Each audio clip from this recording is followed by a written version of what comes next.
The National Dex controversy is one that has marred much of the hype cycle for Pokemon Sword and Shield. Every time they try to reveal a new feature or a new mon, it seems to just get in the way. It's a hiccup that they cannot quite cure.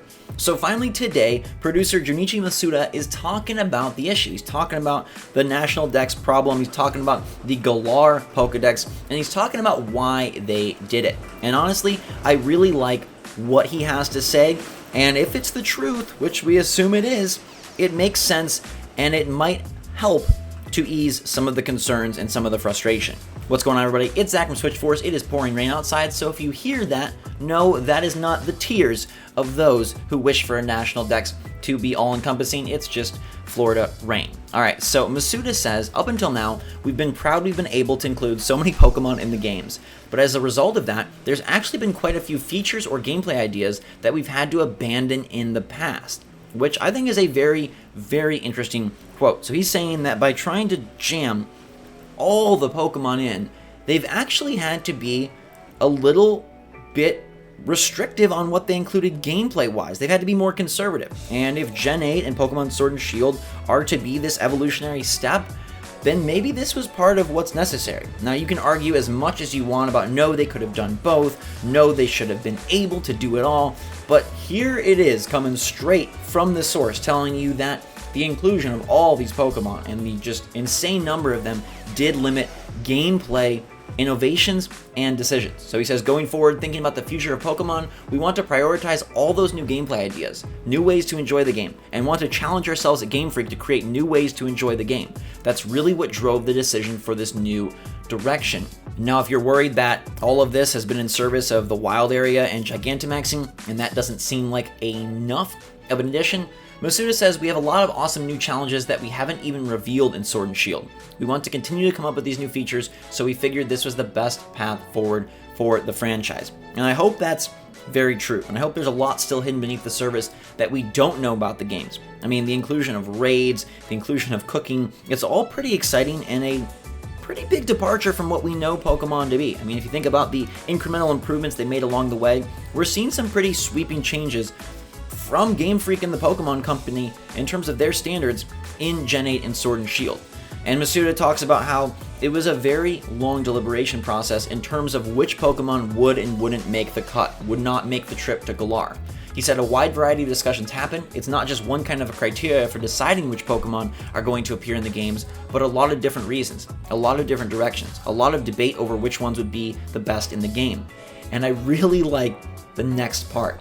I think one example of that is figuring out the Pokemon that would make sense for the setting of the game the most. These Pokemon look like they could live in the Galar region. We really spent a lot of effort deciding which would best fit the setting of the adventure and the features that we wanted to implement. I think players will be satisfied. There's quite a few Pokemon that you'll encounter in the Galar region Pokedex, so I think players will have fun seeing all the Pokemon.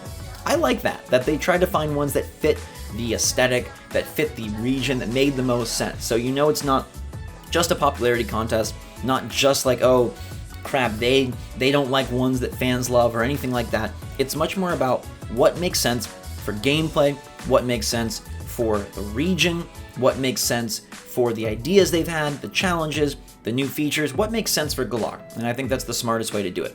But have no fear, because Masuda does say that these cut Pokemon will be back in the future. They asked him if we'd see them again soon, and he said definitely. You can look forward to seeing Pokemon that don't appear in these games appearing in different regions in future games. I think Pokemon Home for a lot of players will serve as a launching pad to gather them all there and then embark on future adventures. So rest assured, if your favorite does not make it to Galar, if the boat was closed and they cannot get a ticket, hey, they might be able to find their way towards another region in the future. And I think that's, to me, that was just a given. I don't think if someone is cut for Sword and Shield, they just are cut from Pokemon. They're just cut for the time being. Now, he would not give an exact number or any names of Pokemon that were cut, and he would not talk about the exact number of new Pokemon or anything of that sort.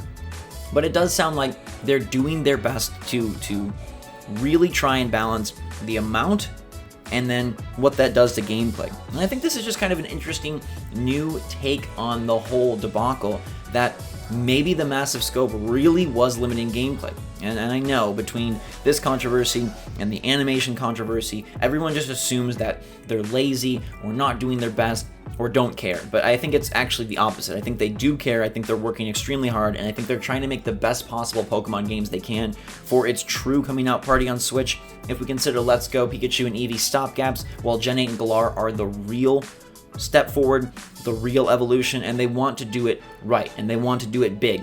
And big doesn't just mean number of Pokemon in the Pokedex, it also means features, it also means scope, it also means challenges, it also means multiplayer, it also means variety, it also means differentiation between the versions, it means a lot of things. And it seems like they're taking that all into account and hopefully building a phenomenal Pokemon adventure for us to enjoy in just 6 weeks. It's getting really close and I'm really excited. Cannot wait to see what they decide to unveil next. I mean, we've got to get those evolutions sometime soon. It's October, that's usually when it happens. I'm waiting for it. But let me know what you think of Masuda's comments in the comments down below. Do you feel like that is an adequate response? Are you happy knowing that it's mostly gameplay features and new innovations that is the reason for the National Dex decision? I hope that does help those who are frustrated feel better, because to me, you gotta prioritize gameplay, and I'd rather have a better game with less Pokemon than one that is kind of conservative but has everybody. So give me your take in the comments down below. Hit that like button if you enjoyed the video, and until next time, everybody, thanks so much for watching. Have a fantastic day. Switch Force out.